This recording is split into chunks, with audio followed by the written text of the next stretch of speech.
2030 সালের মধ্যে পোশাক খাতে $100 বিলিয়ন রপ্তানির লক্ষ্যমাত্রা পূরণ করা সম্ভব।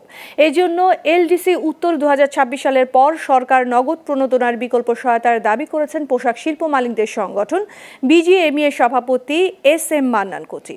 শনিবার গোপালগঞ্জের টুঙ্গিপাড়ায় বঙ্গবন্ধু সমাধিতে পুষ্পস্তবক অর্পণ করে সাংবাদিকদের এসব কথা বলেন বিজিএমইএ সভাপতি।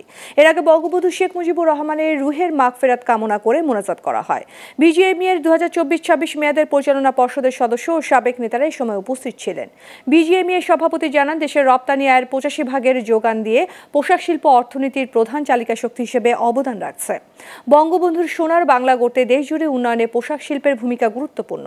তিনি বলেন, চলমান বৈশ্বিক সংকটের নেতিবাচক প্রভাব এড়াতে পোশাক খাতে সরকারের সহায়তা অব্যাহত রাখতে হবে।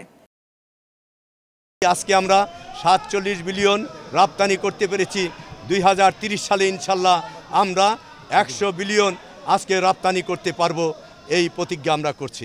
নীতি সহায়তা থেকে শুরু করে আজকে আমাদের সামনে যে চ্যালেঞ্জ রয়েছে 2026-এ আমাদের নগদ সহায়তা প্রত্যাহারের পূর্বে অবশ্যই আমাদেরকে বিকল্প সহায়তা সরকারের প্রতি আমাদের দাবি রয়েছে এবং দিতে হবে।